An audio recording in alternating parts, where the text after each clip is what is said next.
Hola chicos, ¿qué tal? Muy buenos días, tardes y noches a todos ustedes. Espero que en esta oportunidad estemos muy atentos para observar a este estómago que estamos extrayendo aquí, hecho de plastilina. Bueno, estamos buscando una forma más didáctica de poder enseñar la anatomía del cuerpo humano. Así que si estás interesada en algún otro órgano, por favor, házmelo saber en los comentarios. Muy bien, a primeras impresiones nosotros notaremos que este estómago pues tendrá dos orificios, uno que conectará con el esófago y otro que conectará con el duodeno, parte del intestino delgado. Y pues tendremos que notar primero que el estómago es el órgano más dilatado y contráctil del tubo digestivo, ubicado en el epigastrio e hipocondrio izquierdo. Recuerda que comunica el esófago, o sea que esa va a ser la parte, digamos, superior. Recuerda que el esófago viene por arriba y el duodeno, perteneciente al intestino delgado, en la parte de abajo. Ahora, tenemos que recordar que va a iniciar en esta parte de aquí, conocida como cardias, ¿ok? Así se llama esta zona, se llama cardias. Bien, y bueno, va a haber un esfínter de cardias, ¿ok? O de esófago inferior, que también se va a conocer. Y por esta última parte va a haber un esfínter pilórico, o bueno, va a delimitar la zona del píloro, que es la parte más baja del estómago. Ahora bien, todo esto se le va a llamar cara posterior, y a todo esto le vamos a conocer como la cara anterior. Es una forma en que podemos estudiar el estómago, cara posterior y cara anterior. Perfecto, entonces ahora removeré esto. Tienes que tener en mente que el estómago, como estarás observando, tiene una forma de una bolsa aplanada en J, teniendo una capacidad de reservar hasta 1.3 a 1.5 litros.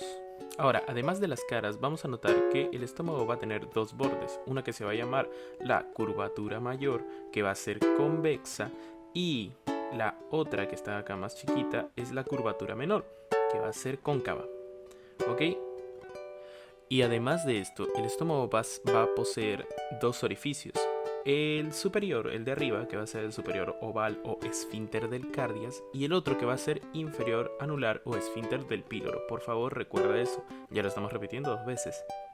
Ahora bien, cuando la comida ingresa por esta parte, se va a topar primero con el ángulo de His, parte de lo que venimos conociendo como la región del cardias, el esfínter del cardias. Te voy a señalar de esta forma.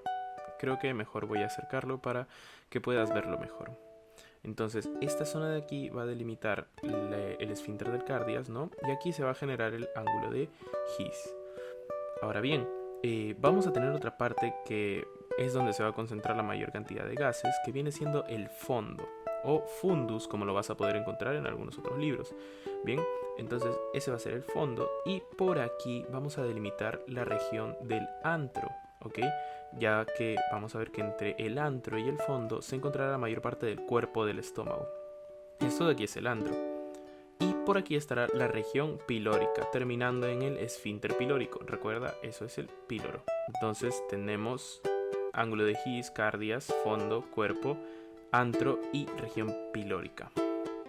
Pues bien, ahora vamos a proceder a hacer una incisión alrededor de la curvatura mayor, como se suele hacer en las necropsias, para poder observar la parte interna del estómago. Entonces procedemos a hacer un leve corte. Entonces tomamos nuestro cuchillo de juguete y procederemos a abrir más la incisión, y con unas pinzas expandiremos el tejido, como se suele hacer, para poder observar lo que hay dentro. A veces es bueno aplicar un corte extra para poder facilitarnos la visión. Y aquí lo tenemos.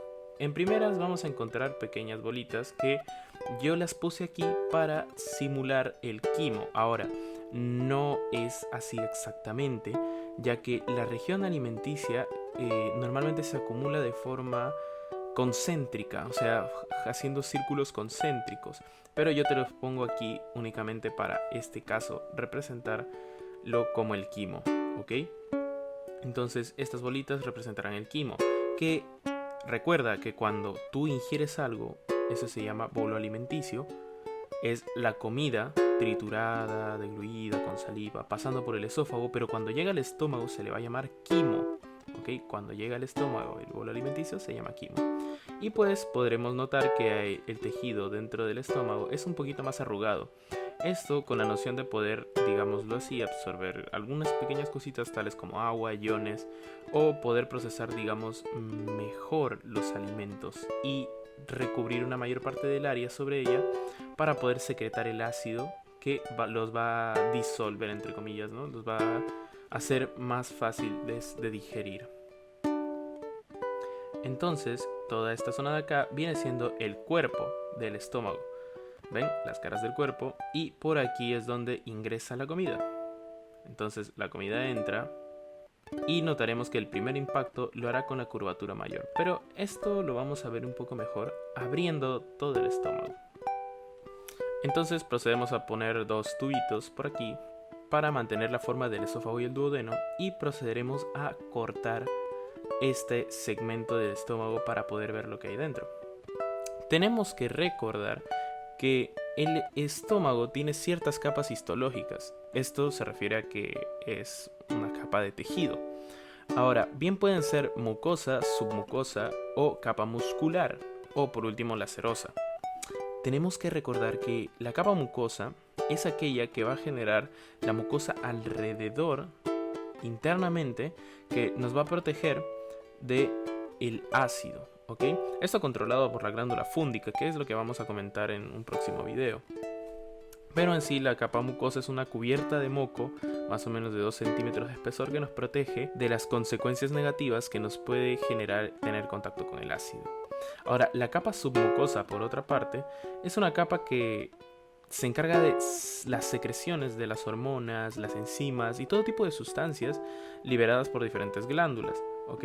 Ahora, justamente se encarga de estas secreciones porque hay un plexo llamado el plexo de Meissner. O sea, que el plexo de Meissner, que es un conjunto de redes nerviosas, es aquella que va a dar las secreciones de las hormonas, las enzimas y las sustancias que liberan las otras glándulas. Por otra parte, la capa muscular es aquella que dará los movimientos peristálticos. En esta región del estómago es donde vamos a encontrar los movimientos peristálticos. Ok, en sí en todo el estómago, y no solo en el estómago, sino en diferentes partes del tubo digestivo, incluyendo los intestinos. Los movimientos peristálticos son movimientos que hacen que la comida pueda pasar, pueda deslizarse, pueda moverse y que difícilmente pueda regresar. Antes que nada, quiero hacerte recordar la función de un esfínter. Un esfínter es un anillo muscular que va a encargarse de generar una presión que pueda cerrar los tubos, y esto puede ser de manera consciente o inconsciente, ya que recuerda que tenemos un sistema simpático y un sistema parasimpático. El sistema parasimpático va a ser todos aquellos movimientos que nosotros no podemos controlar, pero que nuestro cuerpo lo hace con la función de seguir viviendo, de seguir manteniéndonos vivos, ¿no? Tales como sería el hecho de respirar o el hecho de poder controlar este esfínter para que la comida no regrese al momento de que la estamos comiendo. O por ejemplo lo encontraremos en el esfínter del Cardias, que hace que la comida no se devuelva cuando es ingerida. Ahora bien, quiero comentarte un poco sobre las glándulas gástricas.